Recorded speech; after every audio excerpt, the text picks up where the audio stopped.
I was standing in my driveway in suburban Phoenix, Arizona, staring at the newly erected chain-link fence blocking the access road that had been my primary route home for the past 6 years, when I realized my life was about to become a legal nightmare. My name is Quentin Anderson, and I had purchased my property on Saguaro Ridge Drive back in 2019. The house sat on a peculiar lot at the edge of the Sunset Hills community, a planned development with about 200 homes, all governed by the Sunset Hills Homeowners Association. When I bought the place, the realtor had shown me 2 ways to access my property: the main road that looped through the entire development, adding nearly 15 minutes to my commute, and a shorter access road that cut directly from the main street to my house, saving me time and gas.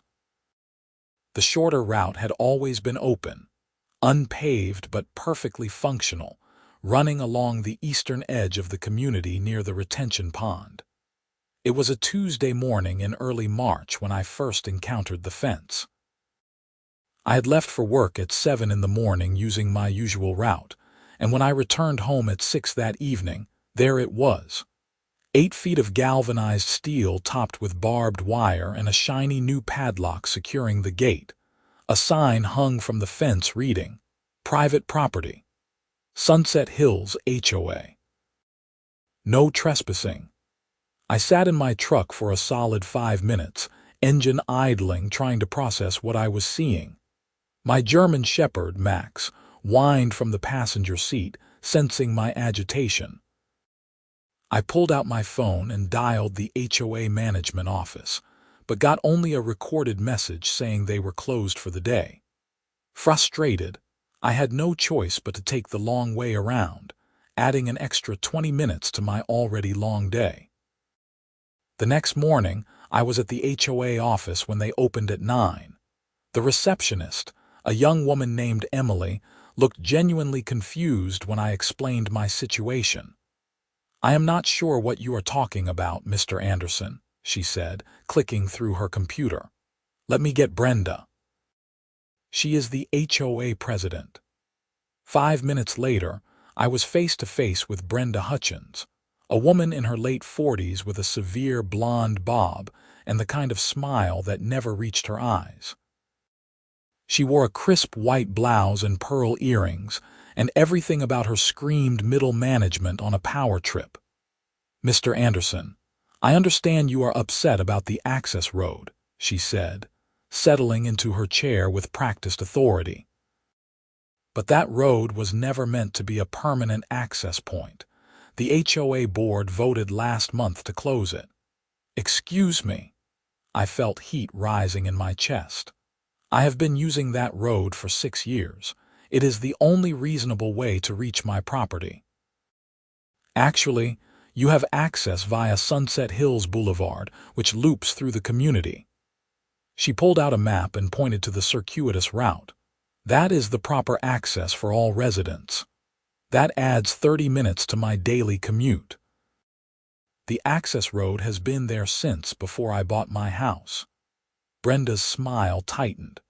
"The board determined that the road was causing excessive wear on HOA property and creating drainage issues near the retention pond. We have every right to close it." "Do you have any documentation showing that road was not meant to be used? Because my title paperwork makes reference to it." Her expression shifted slightly, a flicker of something I could not quite read. "I suggest you review your HOA bylaws, Mr. Anderson. Now, if you will excuse me, I have other appointments." I left the office furious and confused. Back home, I dug through my closing documents, searching for anything related to access roads. It took me 2 hours, but I finally found it. A survey map showing the access road clearly marked, and a notation in the title commitment referencing an easement for ingress and egress across what was labeled as Parcel B, which corresponded exactly to where the access road ran. I spent the rest of that day calling attorneys. The first 3 real estate lawyers I contacted either did not handle easement disputes or wanted retainers I could not afford on my electrical contractor salary. The 4th lawyer, a man named Robert Chen, agreed to meet with me for a consultation. Robert's office was in a modest building in Scottsdale, nothing fancy but professional. He was in his mid-30s, energetic, with black-framed glasses and an easy manner that put me at ease immediately. "Tell me everything from the beginning," he said, pulling out a legal pad. I walked him through the purchase of my home, the access road, the sudden closure, and my confrontation with Brenda. Then I showed him the survey map and the title commitment. His eyes lit up as he examined the documents. "This is good, Quentin. This is very good. This notation here about ingress and egress rights over Parcel B, that is easement language. Did you receive any notice from the HOA before they closed the road?" "Nothing. I came home and there was a fence." "That is a problem for them." He leaned back in his chair. "In Arizona, you cannot simply eliminate an easement without following proper legal procedures. If this easement exists, as I think it does, the HOA had no right to block your access without either purchasing the easement from you or proving it was abandoned, which requires a court order. So what do? First, I need to do a full title search and verify the easement. Then we send a demand letter to the HOA requiring them to restore access. If they refuse, we file suit. I am going to be honest with you, this could get expensive." "How expensive?" "If it goes to trial, anywhere from $15,000 to $30,000, maybe more if they fight hard." My stomach dropped. I had some savings, but not that much. "What are my chances of winning, based on what I am seeing?"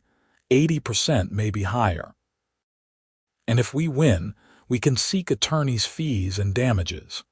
Arizona law allows prevailing parties to recover costs in easement disputes." I thought about my options. I could take the long route every day, wasting an hour of my life in traffic, or I could fight. Let's do it. Over the next 2 weeks, Robert conducted his title search while I documented everything. I took photos of the fence, the access road, and my property. I calculated the extra mileage and time the closure was costing me. I requested all HOA meeting minutes and correspondence related to the road closure. The HOA's response to my records request was telling. They sent me copies of meeting minutes from February showing that the board had voted to restrict unauthorized access to retention pond area for safety and maintenance reasons. There was no mention of the easement, no discussion of my property rights, and no notice sent to me before the vote. Robert's title search confirmed what we suspected. The easement had been created in 1998 when the original developer subdivided the land. My property, which had been part of a larger parcel, was given explicit rights to use the access road across what became HOA common property. The easement had been properly recorded and appeared in my chain of title. They either did not know about the easement or chose to ignore it, Robert said during our meeting to review the findings. Either way, they messed up badly. I am drafting a demand letter today. The demand letter was 7 pages of legal prose that boiled down to, "Open the gate or we will sue you." Robert sent it certified mail and emailed a copy to the HOA's registered agent. We gave them 10 days to respond. Brenda's reply came on day 9. It was brief and hostile. The Sunset Hills HOA maintains its position that the access road closure was proper and within our authority. We will not be reopening the road. If Mr. Anderson wishes to pursue legal action, that is his prerogative. "She is doubling down," Robert said when he called to read me the response. "Some HOA boards think they are invincible. I am filing the complaint tomorrow." The lawsuit was filed in Maricopa County Superior Court on April 15th. We sued for declaratory relief, to confirm the easement, injunctive relief, to force them to remove the fence, compensatory damages for the extra costs I had incurred, and attorney's fees. We asked for $50,000 in damages, knowing we would probably get less but wanting to send a message. The HOA was served 3 days later, and their response was swift. They hired a law firm out of Temp, Preston and Associates that specialized in HOA defense work. Their answer to our complaint denied everything, claimed the easement had been abandoned, and counterclaimed against me for trespassing and harassment. The counterclaim is garbage, Robert assured me. It is a bullying tactic. They want to scare you into dropping the case. But I was not scared. I was angry. The closure had turned my 15-minute commute into 45 minutes. I was spending an extra $100 a month on gas. My quality of life had taken a measurable hit, all because an HOA president on a power trip decided to close a road without doing her homework. Discovery began in May. Robert served interrogatories and document requests on the HOA, asking for everything related to the road closure decision, all board meeting minutes for the past 5 years, and any engineering or maintenance reports justifying the closure. I had to sit for a deposition in June, which was one of the strangest experiences of my life. The HOA's attorney, a stern woman named Margaret Preston, grilled me for 4 hours about my use of the access road, trying to find any evidence that I had abandoned or misused the easement. She asked about times I had used the main entrance instead of the access road, implying that I did not really need the shortcut. Mr. Anderson, is it not true that you sometimes enter the community via Sunset Hills Boulevard? Yes, when I am coming from the west side of town. So you do not exclusively use the access road. I use the access road when it is the most efficient route, which is about 80% of the time. But you admit you have alternatives, Robert interjected. Asked and answered, the existence of alternative routes does not negate an easement. The deposition went on like that, tedious and repetitive. But I held my ground, and when it was over, Robert seemed pleased. You did great. She did not lay a glove on you. We deposed Brenda 2 weeks later, and it was a disaster for the HOA. Under oath, she admitted that she had not reviewed the title history of the access road before recommending closure. She claimed that the HOA's property manager had assured her they had the right to close it. When Robert showed her the recorded easement, she became defensive and evasive. Did you send notice to Mr. Anderson before voting to close the road? Robert asked. We posted notice of the board meeting on the community website.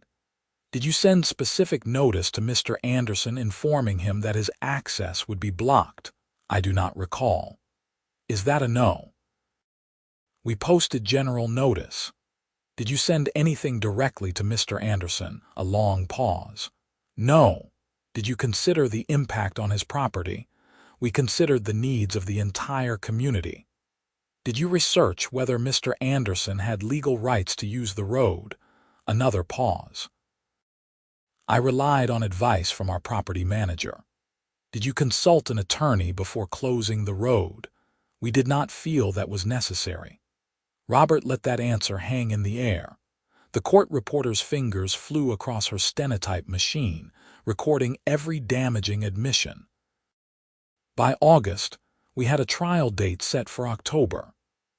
Robert filed a motion for summary judgment, arguing that the undisputed facts showed a valid easement existed and that the HOA had violated my rights. The HOA filed their own motion, claiming I had abandoned the easement by sometimes using alternative routes. The hearing on the motions was in early September. Judge Patricia Morales, a no-nonsense jurist with 20 years on the bench, heard arguments from both sides. Robert was precise and well prepared, walking the judge through the recorded easement, the title history, and Arizona case law on easement rights. Margaret Preston argued that the easement was ambiguous and that the HOA had legitimate reasons for closing the road. Your Honor, the board acted in good faith to protect community property. Mr. Anderson has adequate alternative access. Judge Morales interrupted her. Adequate alternative access is not the standard when a recorded easement exists, Counselor. The question is whether the easement is valid and whether it was properly terminated. I see no evidence of proper termination here. 2 weeks later, the judge issued her ruling. She granted our motion in part, finding that the easement was valid and ordering the HOA to remove the fence within 30 days. However, she denied summary judgment on damages, ruling that the amount of harm I had suffered should be determined at trial. It was a huge victory, but not total. The fence came down the first week of October, and I celebrated by driving through that access road with a sense of vindication that almost made the past 7 months worthwhile. Almost, but we still had the damages claim to resolve. Robert advised me that we should push for a settlement now that the judge had ruled in our favor on the main issue. They know they are going to lose on damages, he said. The question is how much. Let me reach out to Margaret and see if they want to talk. The settlement negotiations began in mid-October. Initially, the HOA offered $5,000 to settle all claims and cover my attorney's fees. It was insulting. Robert had already billed over $20,000, and my actual damages from extra fuel, vehicle wear, and lost time exceeded $10,000. Counter at $75,000, I told Robert. I want them to hurt for this. Robert countered at $75,000. Margaret came back at 15. We countered at 60. They went to 25. This dance continued for 3 weeks, and I was getting frustrated. They are not taking this seriously, I said during one of our phone calls. They will when they see our damages expert report, Robert replied. He had hired an economist to calculate my losses. The expert factored in fuel costs, vehicle depreciation from extra mileage, and the value of my time based on my hourly wage as an electrical contractor. The total came to $14,000 for the 7 months the road had been closed. On top of that, we had Robert's fees and costs, which now exceeded $25,000. When Margaret received the expert report, her tone changed. She called Robert and asked for a mediation session. We agreed to mediate in early November. The mediator was a retired judge named Harold Simmons, a grandfatherly man with a reputation for getting deals done. We met at his office in Phoenix, with me and Robert in one conference room and Brenda, Margaret, and 2 HOA board members in another. Judge Simmons shuttled between rooms, carrying offers and counteroffers, probing for weaknesses in each side's position. The HOA's first offer at mediation was $40,000, covering my damages and most of Robert's fees. It was better, but still low. They are worried about setting a precedent, Judge Simmons explained to us. If they pay too much, other homeowners might sue over different issues, but I think they will go higher. They do not want to go to trial and risk an even bigger judgment. We countered at $65,000. They came back at 50. We held at 65. They went to 55. After 6 hours of negotiation, we agreed on $58,000, with the HOA paying $50,000 to me and covering Robert's remaining fees separately. I wanted to hold out for more, but Robert counseled acceptance. A bird in hand, Quentin. If we go to trial, you might win more, but you might also get less. And it will take another 6 months and cost more in fees. This is a solid result. He was right, and I knew it. We shook hands with Judge Simmons and signed the settlement agreement. The HOA would pay within 30 days, and they would issue a formal apology and acknowledgement that I had a valid easement, which would be recorded and attached to the property records. But the story did not end there. 2 days after we signed the settlement agreement, I received a call from a neighbor named David Wu, who lived on the other side of the community. He had heard about my lawsuit and wanted to talk. "Quentin, I think the HOA has been screwing over a lot of people," David said when we met for coffee. "After your fence came down, I started asking questions about other board decisions.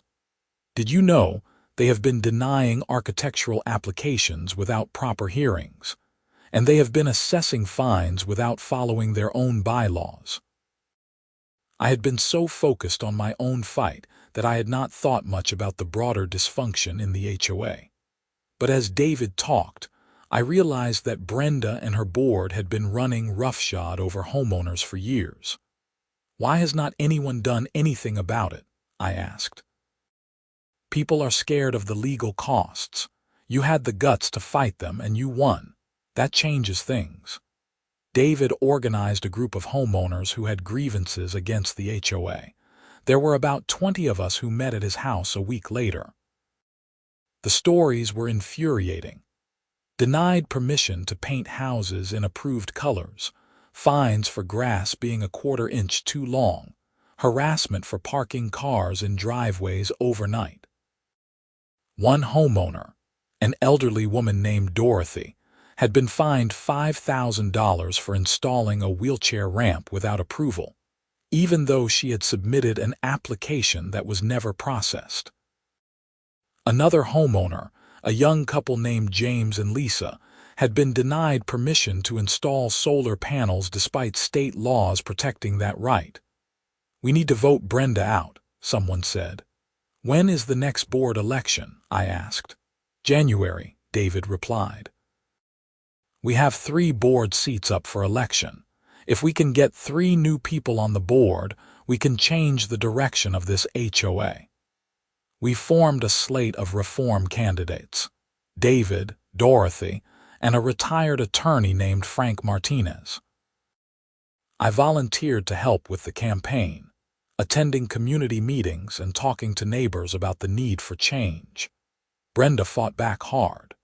She used HOA funds to send out glossy mailers attacking the reform candidates, claiming they would raise dues and let property values decline.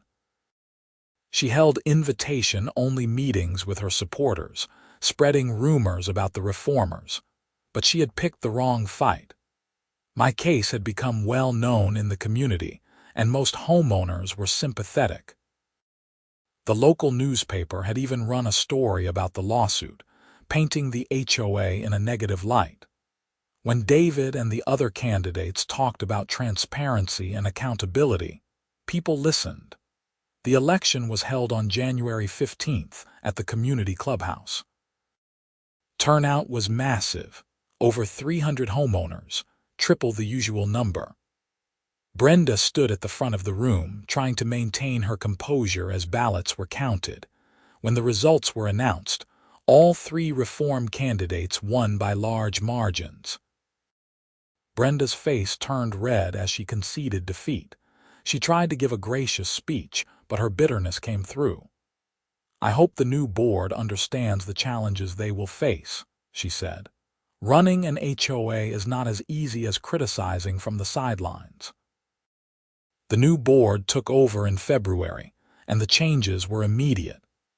They hired a new property management company, revised the architectural review process to be more transparent, and established clear procedures for fines and appeals. Frank Martinez, using his legal background, rewrote the HOA bylaws to include better protections for homeowners. One of their first acts was to commission an independent audit of the HOA's finances. What they found was shocking. Brenda had been using HOA funds for personal expenses, including travel to conferences in luxury hotels and expensive dinners that were not legitimate business expenses. The total misappropriation was over $40,000. David called me as soon as they discovered the discrepancies. "Quentin, we need to report this to the police. This is embezzlement." I agreed. We contacted the Phoenix Police Department and filed a report.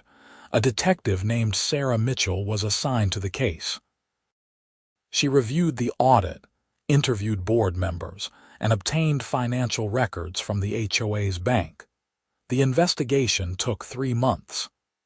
In May, Detective Mitchell called David to inform him that she had sufficient evidence to pursue charges. The Maricopa County Attorney's Office filed felony embezzlement charges against Brenda in June. I attended the arraignment, sitting in the back of the courtroom as Brenda stood before a judge, looking smaller and more defeated than I had ever seen her.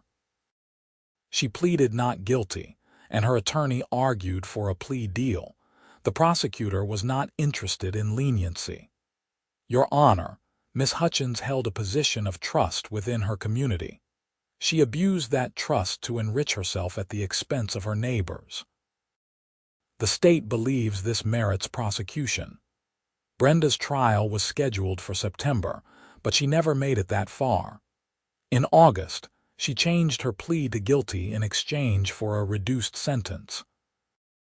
She was ordered to pay full restitution of $42,000, sentenced to 3 years of probation, and required to perform 500 hours of community service. She also received a suspended jail sentence of 1 year, meaning she would go to prison if she violated probation. The day of her sentencing, I sat in the gallery and watched as she addressed the court. She offered a tearful apology, claiming she had made mistakes but had never intended to harm anyone. The judge was unmoved. "Miss Hutchins, you were entrusted with managing funds for your community, and you betrayed that trust repeatedly. Your actions have caused significant harm, not just financially but to the social fabric of the neighborhood. I hope you use this probation period to reflect on your choices." As Brenda left the courtroom, she glanced in my direction. Our eyes met for a moment, and I saw something in her expression, shame maybe, or resentment. Then she looked away and walked out, her attorney at her side. Life in Sunset Hills improved dramatically after Brenda's departure. The new board was responsive and fair. Property values stabilized and even increased slightly as word spread that the HOA was no longer hostile to homeowners. The community felt different, more like an actual neighborhood than a collection of properties under authoritarian rule. My settlement check arrived in December, nearly 9 months after the fence had been removed. $58,000, minus taxes and some final expenses. It was not life-changing money, but it was justice. More importantly, it had sparked a change that benefited everyone. I used part of the settlement to take a long, overdue vacation. Max and I drove up to the Grand Canyon and spent a week hiking and camping. It was the first time in over a year that I felt truly relaxed. The constant stress of the lawsuit, the anger at having my rights violated, the worry about legal costs, all of it melted away in the clear mountain air. When I returned home, I found an envelope in my mailbox from the HOA. Inside was a formal letter, signed by all 5 current board members, thanking me for standing up for property rights and noting that my case had led to important reforms. There was also a copy of the recorded easement agreement, now formally recognized and attached to my property deed, ensuring that no future HOA board could try what Brenda had attempted. I called Robert to thank him for everything he had done. "You took a risk on me when other lawyers would not touch the case. I will never forget that." "You took a risk too," he replied. "A lot of people would have just accepted the long commute rather than fight. I am glad you did not." Over the following months, I stayed involved in the HOA, attending board meetings and serving on the Architectural Review Committee. It was not something I had ever planned to do, but the experience had taught me the importance of engaged citizenship, even at the neighborhood level. Power unchecked inevitably leads to abuse, whether it is in national government or a suburban HOA. Dorothy, the elderly woman who had been fined for her wheelchair ramp, became a good friend. The new board had reversed her fine and formally approved her ramp. She often joked that she should have sued like I did, but I reminded her that sometimes victory comes in different forms. Her willingness to run for the board and serve the community was just as valuable as any lawsuit. Frank Martinez proved to be an excellent board president. His legal knowledge helped navigate complex issues, and his calm demeanor diffused conflicts before they escalated.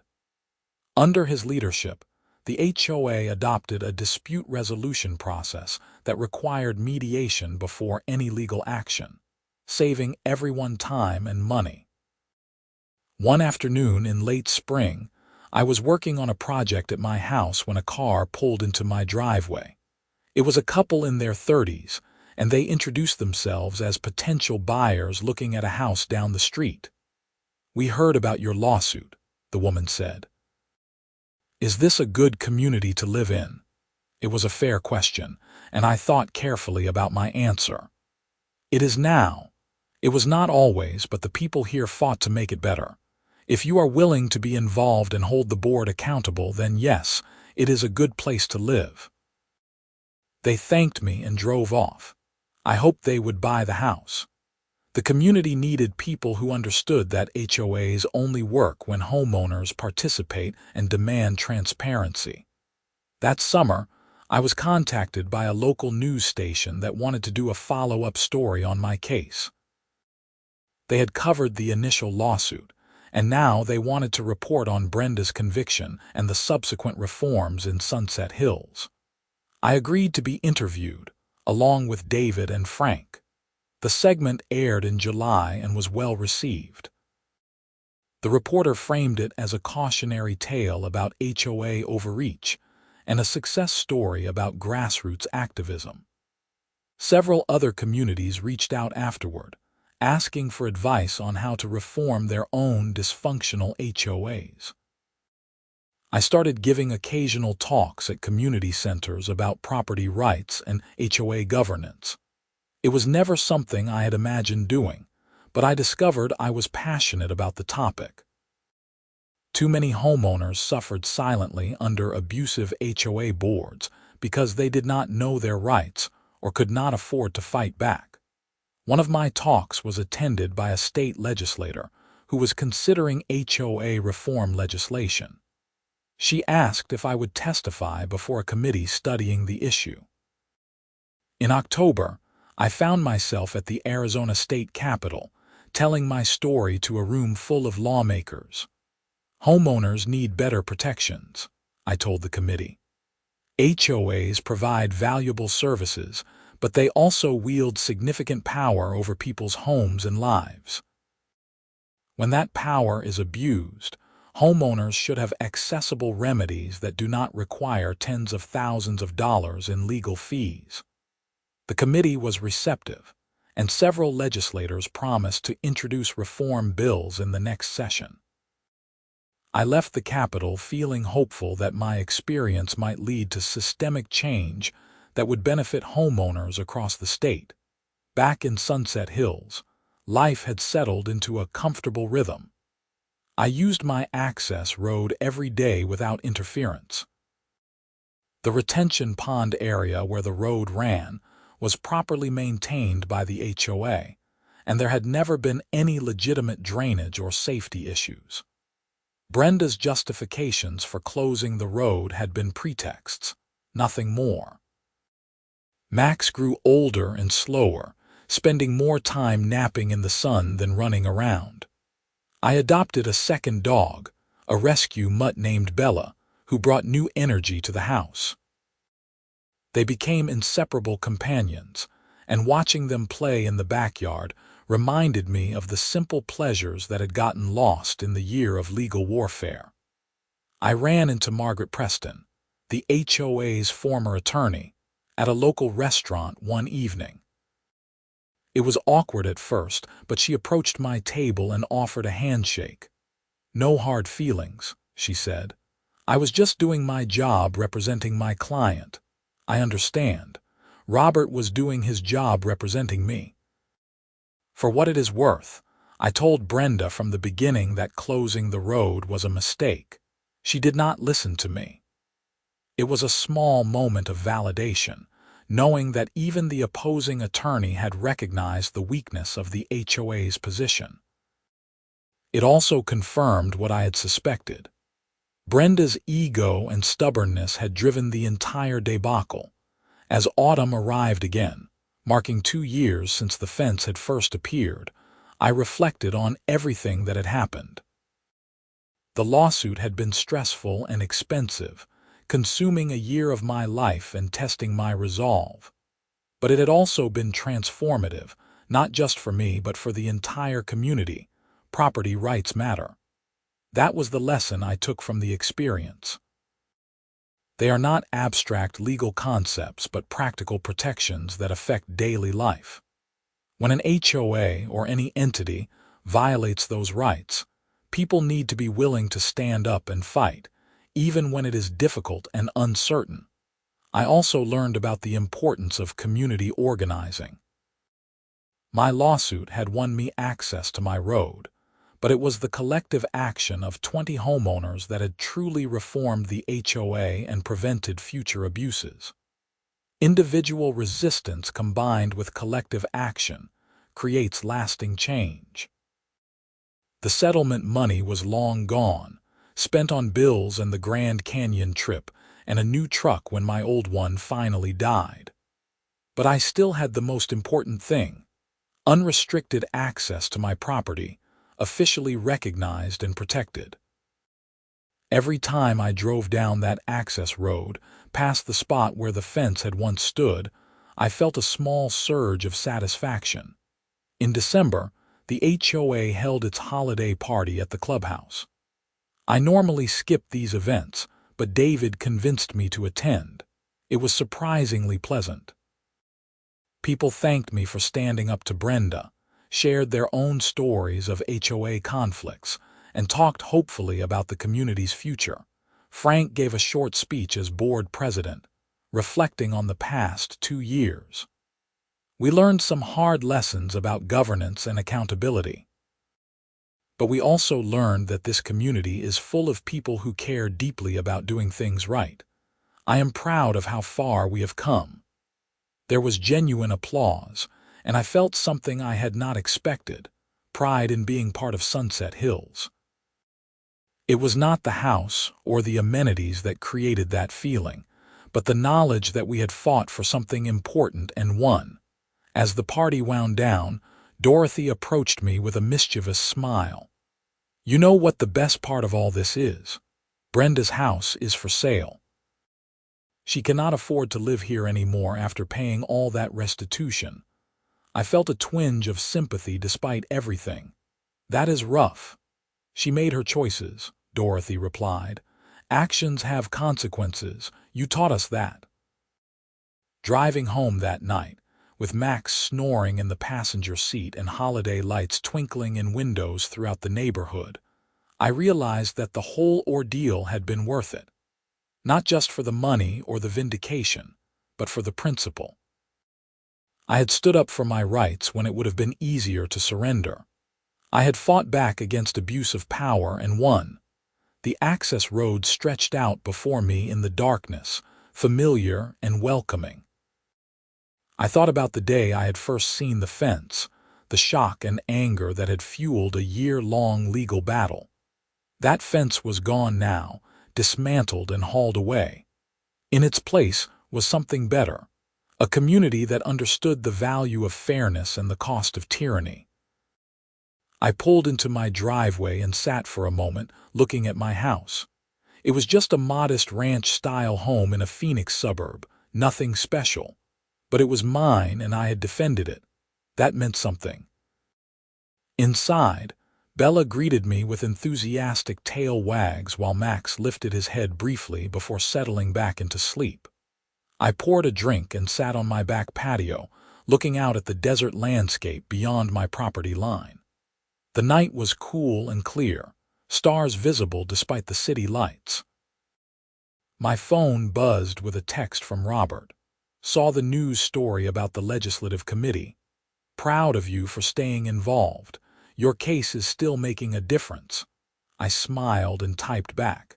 Thanks for taking a chance on me. None of this would have happened without you. His response came quickly. You did the hard part. You stood up when it mattered. I set the phone down and thought about that, standing up when it mattered. It sounded simple, almost cliché, but it was true. Too often, people let injustices slide because fighting back seems too hard, too expensive, too uncertain. But sometimes you have to fight, not because victory is guaranteed, but because the alternative is surrendering your rights and dignity. The HOA story had become local legend in Phoenix real estate circles. Multiple agents told their clients about Sunset Hills, sometimes as a cautionary tale, sometimes as an example of a community that had reformed itself. Property values in the neighborhood had increased by 12% over the past year, outpacing comparable developments, partly because buyers knew the HOA was well managed and accountable. I finished my drink and headed inside. Max and Bella followed me to the bedroom, settling into their usual spots. As I lay in bed, I thought about where I would be if I had not fought back. Probably still taking the long way home every day, resentful and frustrated, watching my quality of life slowly erode.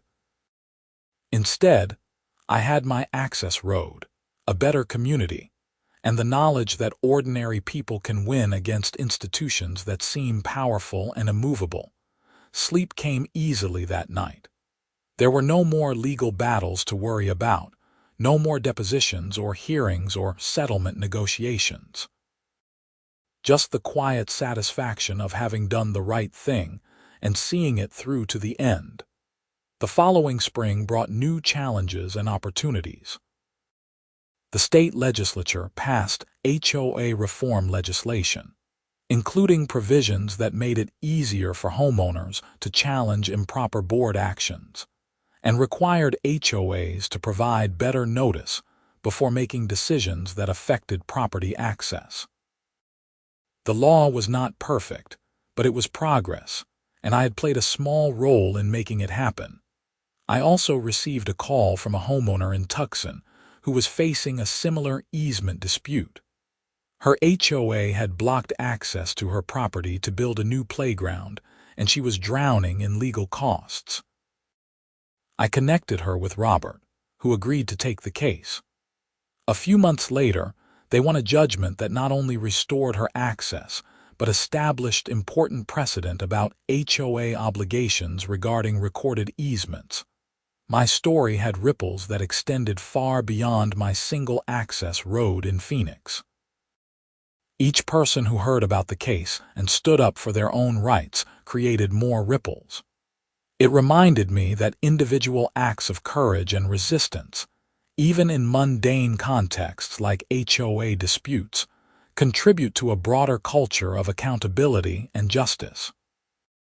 One Saturday afternoon, I was working in my garage when a moving truck pulled up to Brenda's old house. A young family was moving in, kids running around the yard with excitement. I walked over to introduce myself. The father, a man about my age named Tom, shook my hand warmly. "You are Quentin Anderson, the guy who sued the HOA," I nodded, curious about his reaction. He laughed. "That is actually one reason we bought this house. We figured any community where homeowners were willing to stand up to the board was probably a good place to live. Plus, the new HOA seemed really transparent during the buying process. His wife, Rachel, joined us. We moved from a neighborhood in Chandler where the HOA was a nightmare. Arbitrary rules, selective enforcement, no accountability. This seems like the opposite. It is now, I said. But it took work to get here. Stay involved. Attend board meetings. That is how we keep it this way. They promised they would, and I believed them. The community was attracting people who valued good governance, which created a virtuous cycle. As more engaged homeowners moved in, the quality of HOA management improved, which attracted more good residents. That evening, I hosted a barbecue at my house. David and his family came, along with Dorothy, Frank, and several other neighbors who had been part of the reform movement. We ate burgers and told stories, laughing about the darkest moments of the conflict that now seemed distant and manageable. "Remember when Brenda sent out that mailer calling us radical extremists?" David said, chuckling. "I have that framed in my office." "Remember when she accused Quentin of being a troublemaker at that board meeting?" Dorothy added. "And half the room stood up and said they were troublemakers too." Those memories, once sources of stress and anger, had transformed into shared experiences that bonded us together. We had been through something difficult and come out stronger. That counted for something in a world where genuine community was increasingly rare. As the sun set and the party wound down, Frank pulled me aside. "I have been thinking about writing a guide for homeowners dealing with HOA disputes. Would you be willing to contribute a chapter about your experience?" "Absolutely. If it helps even one person avoid what I went through, it will be worth it." Over the next few months, I worked on my chapter, carefully detailing the legal and practical steps I had taken. I included advice about documentation, finding the right attorney, managing costs, and maintaining emotional resilience during a long legal battle. The guide was published as an e-book and distributed through homeowner advocacy organizations. It received positive reviews and reportedly helped several people navigate their own disputes. My electrical contracting business continued to grow. The publicity from the lawsuit had been a double-edged sword, but ultimately more clients than I expected saw my willingness to fight for principle as a positive trait.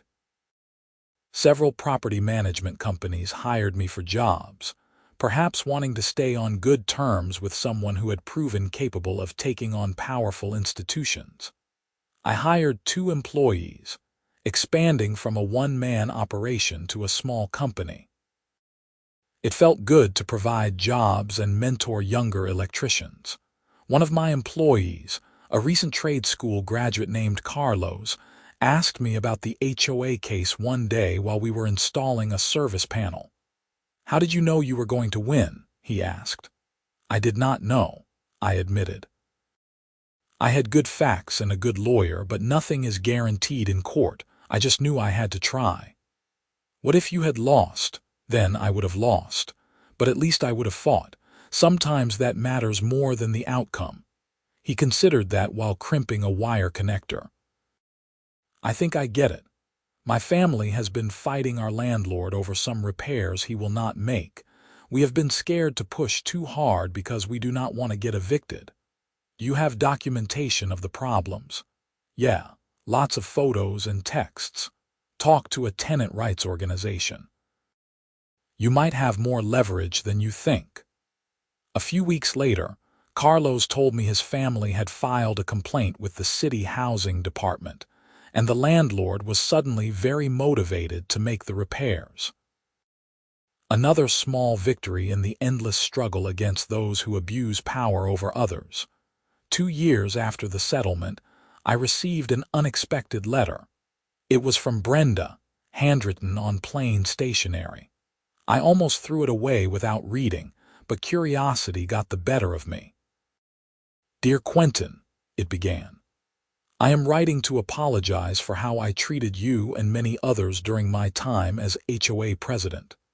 I have spent the past 2 years reflecting on my actions, and I understand now that I let power go to my head. I made decisions without considering the impact on individual homeowners, and I justified those decisions by claiming I was protecting the community. The truth is, I was protecting my own ego and authority. The letter went on for 2 pages, detailing her remorse and the changes she had made in her life. She had completed her community service working with a nonprofit that helped low-income families navigate housing issues. The irony of that was not lost on me. She had taken classes on conflict resolution and mediation. She had paid full restitution and was rebuilding her life in a modest apartment in Glendale. "I do not expect forgiveness," the letter concluded. "But I wanted you to know that your willingness to stand up to me, while painful at the time, ultimately helped me become a better person. I hope Sunset Hills is thriving under new leadership. Sincerely, Brenda Hutchins." I read the letter twice, trying to gauge its sincerity. It seemed genuine, though I could not be certain. I set it aside and thought about whether to respond. After a few days, I wrote back. My letter was shorter, acknowledging her apology but noting that the real harm had been to the community, not just to me. I suggested that if she truly wanted to make amends, she should volunteer with organizations that educated homeowners about their rights. I did not know if she would take the advice, but I offered it anyway. Whether Brenda had genuinely changed or not, the letter provided a sense of closure I had not realized I needed. The conflict had never been personal, despite how personal it had felt. It had been about principles and rights, and those had been vindicated. Anything beyond that was secondary. As another holiday season approached, I found myself in a reflective mood. The past 3 years had been transformative in ways I never could have predicted when I first saw that fence blocking my access road. I had learned about easements and property law. I had learned about persistence and courage. I had learned about the power of community organizing and the importance of holding institutions accountable. Most importantly, I had learned that ordinary people can fight back against injustice and win. It is not easy and it is not cheap, and success is never guaranteed. But it is possible, and sometimes it is necessary.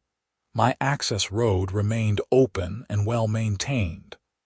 I drove it every day, and every time I did, I remembered the fight it had taken to keep that right. The memory was no longer bitter, just a reminder of what I had accomplished and why it mattered. The community of Sunset Hills had become a better place, not because of me alone, but because a group of homeowners had decided they deserved better and worked together to achieve it. That was the real victory, more significant than any legal judgment or settlement check. On Christmas Eve, I stood on my front porch and looked out at the neighborhood. Lights glowed in windows, inflatable decorations dotted lawns, and the air was filled with the sound of families celebrating together.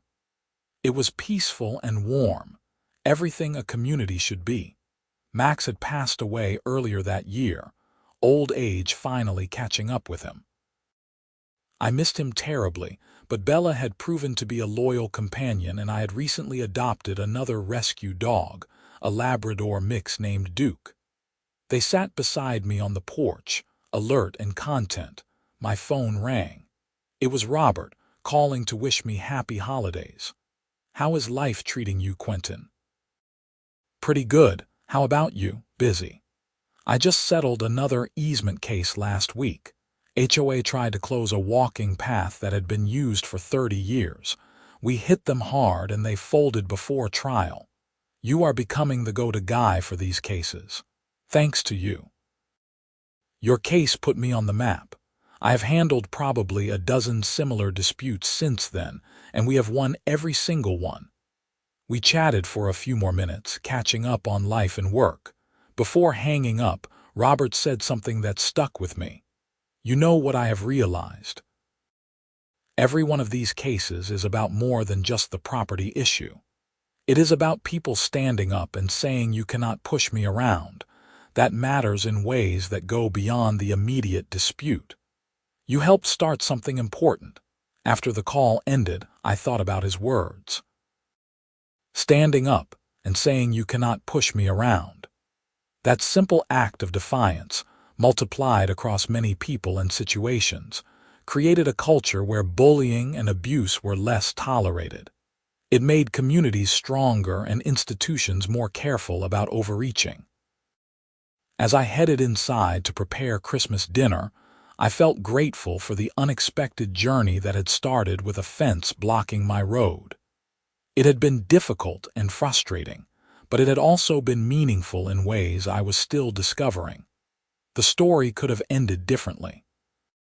I could have accepted the closure and taken the long route home, swallowing my resentment and moving on with life. Many people would have made that choice, and I would not judge them for it. Fighting back required resources and temperament that not everyone has. But I had fought back, and I had won, and that decision had created ripples that extended far beyond my single-access road in suburban Phoenix.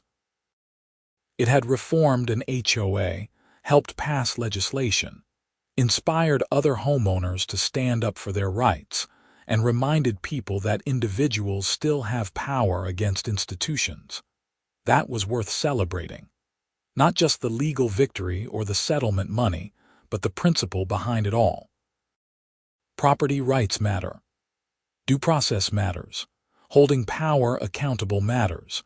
These are not abstract legal concepts but practical protections that affect real people's lives every day. As I sat down to Christmas dinner, alone except for my dogs but content with life, I raised a glass to the past 3 years and everything they had taught me. The fight had been worth it. The access road remained open. Justice, delayed but not denied, had prevailed.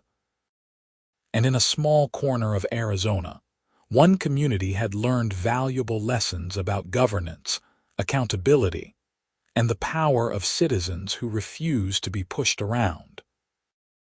That was my HOA story, from the shocking discovery of an illegal fence to the final act of justice, when Brenda faced criminal consequences for her abuse of power.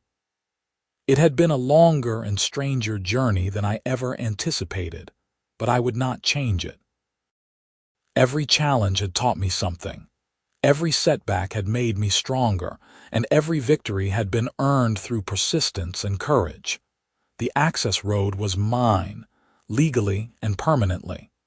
No future HOA board could take it away. And that simple fact represented something much larger. The triumph of individual rights over institutional overreach, the victory of determination over intimidation, and the reminder that in America, even the smallest homeowner can stand up to power and prevail when the law is on their side.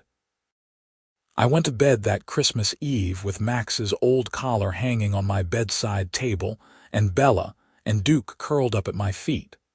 Tomorrow would bring new challenges and opportunities, but tonight I was at peace. The battle was over, the victory was complete, and the lesson was clear.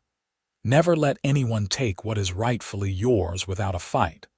Sometimes fighting back is the only way to preserve not just your property, but your dignity and your rights as a citizen. The end of this story was really just a beginning, the start of a new chapter in which I understood my own power and responsibility as a community member.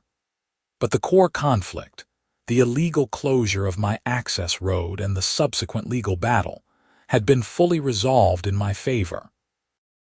Judge Morales had ruled, the HOA had paid damages, and Brenda had faced both civil and criminal consequences for her actions. That was justice. Imperfect, delayed, expensive, but ultimately real. And in a world where justice often seems elusive, that was something worth fighting for and worth celebrating when finally achieved.